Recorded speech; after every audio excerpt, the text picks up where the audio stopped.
बंधु माने आजिर एही भिडियोटी धनुराशि पाई बहुत गुरुत्वपूर्ण अटे। आज आमे जानिबा धनुराशि पाई 2024 सेप्टेम्बर मासटी किपरि रहिबो। धनुराशिर मासिक राशिफल विषय रे जानिबा। धनुराशिर व्यक्ति विशेष मानकर एही सेप्टेम्बर मासटी किपरि रहिबो संपूर्ण भाबरे आमे सेही विषय रे आलोचना करिबा। धनुराशिर व्यक्ति विशेष मानकर स्वास्थ्य, शिक्षा, प्रेम, वैवाहिक जीवन, भाग्य, क्यारियर एवं व्यापार वाणिज्यर स्थिति किपरि रहिबो एही सेप्टेम्बर 2024 रे से विषय रे विस्तार रूप रे आलोचना करिबा। नवग्रहंकर स्थिति मध्य देखिबा। नवग्रह केउ प्रकारर फल प्रदान करिबारे सक्षम हेबे। शेषरे अशुभत्व प्रदान करुथिबा ग्रह मानक पई किछि विशेष प्रतिकार विषय रे मध्य जानिबा। सेथिपाई भिडियोटी को स्किप न करी शेष पर्यंत निश्चय देखंतु। तेबे आसंतु आरंभ करिबा आजिर कार्यक्रमटी को, जहाकि जन्म राशि एवं चंद्र राशि उपरे आधारित अटे। सेप्टेम्बर मास आरंभ रे नवग्रहंकर स्थिति विषय रे सर्वप्रथमे जानिबा। तेबे एहा पूर्वरु जदि आपणकर धनुराशि होइथाय तेबे भिडियोटी को लाइक करी चैनल टी को सब्सक्राइब करि दियंतु एवं कमेंट बॉक्स रे जय श्री जगन्नाथ निश्चय लिखंतु। तेबे राशि चक्रर नवम राशि हेउछि धनुराशि एवं धनुराशिर अधिपति हेउछन्ति देवगुरु बृहस्पति एवं आपणकर राशिर स्वामी देवगुरु बृहस्पति आपणक कुंडलीर षष्ठ भावरे विराजमान अछन्ति। आपणकर चतुर्थ भावरे अछन्ति राहु, आपणकर तृतीय भावरे अछन्ति शनि, आपणकर सप्तम भावरे अछन्ति मंगल, आपणकर नवम स्थानर विराजमान अछन्ति सूर्यंक सहित बुध, आपणकर दशम भावरे अछन्ति केतुंक सहित शुक्र। तेबे सर्वप्रथमे आसंतु जानि नेबा एही सेप्टेम्बर 2024 रे आपणकर स्वास्थ्य किपरि रहिबो। तो बंधु माने कुंडलीर प्रथम भावटी होइथाय आपणकर स्वास्थ्यर भाव, आपणकर इम्यूनिटी सिस्टमर भाव एवं आपणकर प्रथम भावर अधिपति हेउछन्ति देवगुरु बृहस्पति, जे कि आपणक कुंडलीर षष्ठ भावरे विराजमान अछन्ति एवं एही समय रे गुरुंकर कोनोसी राशि परिवर्तन मध्य हेबार नाही। तेबे बंधु माने कुंडलीर षष्ठ भावटी होइथाय रोग, ऋण एवं शत्रुर भाव।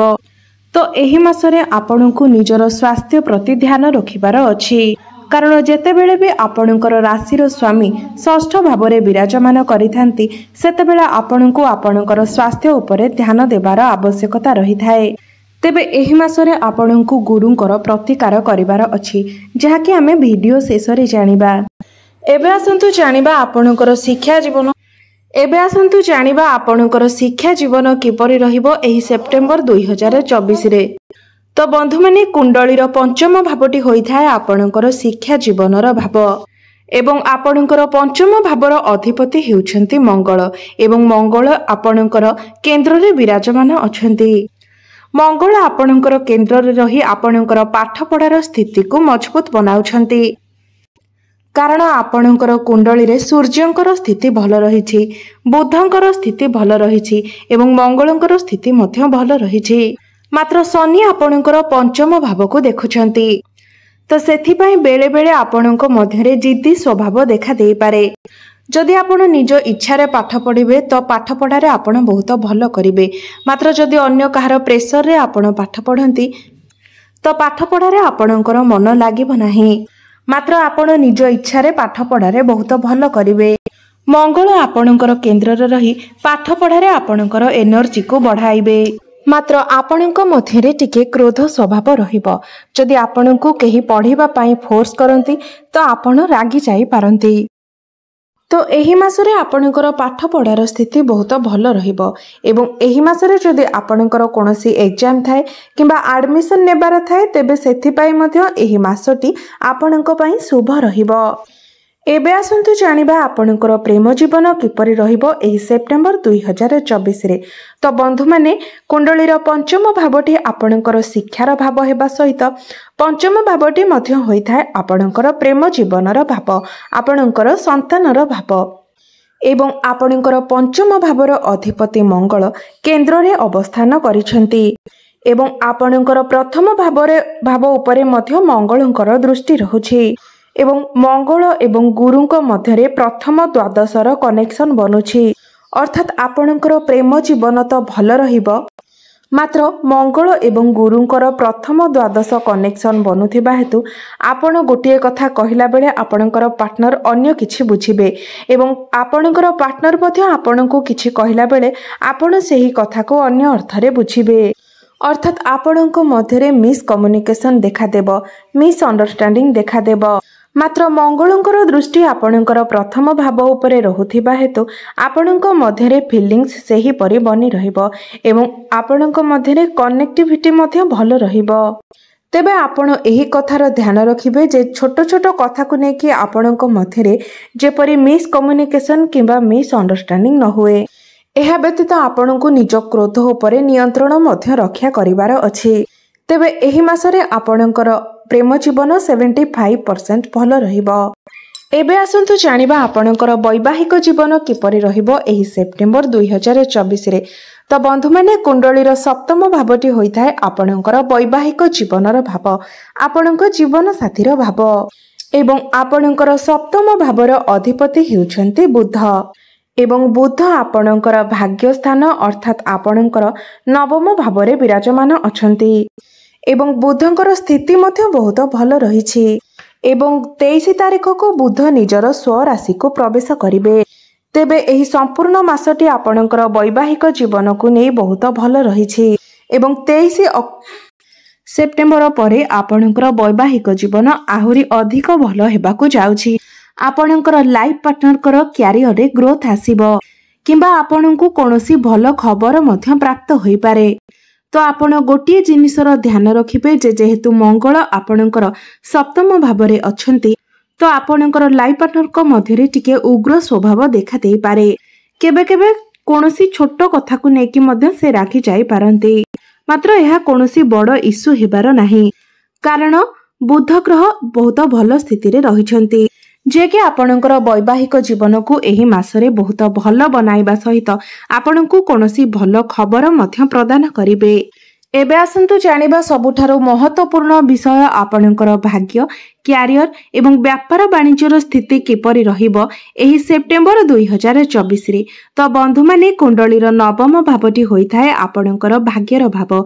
एवं दशम भावटी होइथाय आपणकर क्यारियर भाव कार्य क्षेत्रर भाव आपणकर भाग्य भावर अधिपति हेउछन्ति सूर्य एवं आपणकर भाग्य स्थान रे विराजमान अछन्ति सूर्य एवं 16 सेप्टेम्बर पर्यंत सूर्य आपणकर भाग्य स्थान रे रहिबे तो एही मासरे आपणकर भाग्य बहुत भल रहिछि कारण भाग्य भावर अधिपति भाग्य स्थान रे ही विराजमान अछन्ति एवं आपणकर भाग्य को आहुरी अधिक मजबूत बनाउछन्ति एही मासरे भाग्य सह जड़ित आपण जेकोसी कार्य करिबा पई चाहुछन्ति ताहा निर्द्वंद रे करि परिबे आपणको प्रत्येक कार्य रे आपणको भाग्यर साथ मिलिबो एही मासरे आपण जेकोसी भी शुभ मांगलिक कार्य करिबा पई चाहुछन्ति जेकोसी क्षेत्र रे इन्वेस्ट करिबा पई चाहुछन्ति कोनोसी बड़ कार्यर आरंभ करिबा पई चाहुछन्ति कोनोसी बड़ जिनिसर क्रय विक्रय करिबा पई चाहुछन्ति किंबा कोनोसी बड़ डिसिजन नेबा पई चाहुछन्ति से सब किछि आपण एही मासरे निर्द्वंद रे करि परिबे 16 सेप्टेम्बर पूर्वरु भाग्यर आपणको बहुत अधिक साथ मिलिबो एबे आसंतु जानिबा आपणकर क्यारियर आपणकर कार्य क्षेत्र किपरि रहिबो एही सेप्टेम्बर 2024 रे तो बंधु माने कुंडलीर दशम भावटी होइथाय आपणकर क्यारियर भाव एवं आपणकर दशम भावरे विराजमान अछंती केतुंक सहित शुक्र तेबे 23 सेप्टेम्बर परे आपणकर क्यारियर बहुत भल रहिबो आपणकर कार्य क्षेत्र बहुत भल रहिबो केतु हेउछंती जने मुंड विहीन ग्रह तो 23 सेप्टेम्बर पूर्वरु आपणक मनरे शंका उत्पन्न होई पारे केतु आपणकर माइंड को डाइवर्ट कराइबे मात्र 23 सेप्टेम्बर परे आपणकर कार्य क्षेत्र बहुत भल रहिबो जे मानक पाखरे कोनोसी चाकरी नाही से मानक चाकरी मध्य मिलिबार जोग सृष्टि हेउछि आपणकर माइंड मध्य पॉजिटिव रहिबो आपणक मनरे काम करिबा पई उत्साह मध्य वृद्धि पाइबो एवं कार्य क्षेत्र रे पूर्वरु आपणकर जहाबे किछि समस्या रहिथिला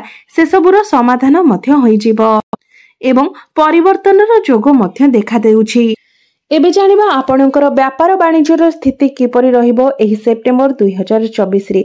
तो बंधु माने एही मासटी आपणकर व्यापार वाणिज्य पई बहुत भल रहिबो, कारण बुधंकर स्थिति एही मासरे बहुत भल रहुछि एवं सूर्यंकर स्थिति मध्य एही मासरे बहुत भल रहुछि एवं 18 सेप्टेम्बर परे शुक्रंकर स्थिति मध्य भल होई जिवो। तो व्यापार वाणिज्य एही मासरे आपणको लाभ ही लाभ प्राप्ति हेबो। तेबे आसंतु जानि नेबा किछि विशेष प्रतिकार विषय जो प्रतिकार गुड़िक करबा द्वारा अशुभत्व प्रदान करुथिबा ग्रह मानकर आपणको शुभ फल प्राप्ति हेबो। तेबे प्रत्येक दिन आपण गुरुंकर बीज मंत्रर जप करंतु। ओम ग्राम ग्रीम ग्रोम सह गुरवे नमः। एही मंत्र को आपण प्रत्येक दिन 108 थर जप करंतु। यह व्यतीत आपण प्रत्येक दिन विष्णु सहस्र नामर मध्य पाठ करंतु। प्रत्येक दिन उदित सूर्य को जलार्घ्य अर्पण करंतु एवं प्रत्येक दिन चंद्रमांकर बीज मंत्र ओम श्राम श्रीम श्रौम सह चंद्रमस्य नमः एही मंत्रर मध्य 108 थर जप करंतु। तेबे बंधु माने आपणकर जीवन मंगलमय हो, यह ही ईश्वरଙ୍କ निकटरे मोर प्रार्थना। धन्यवाद।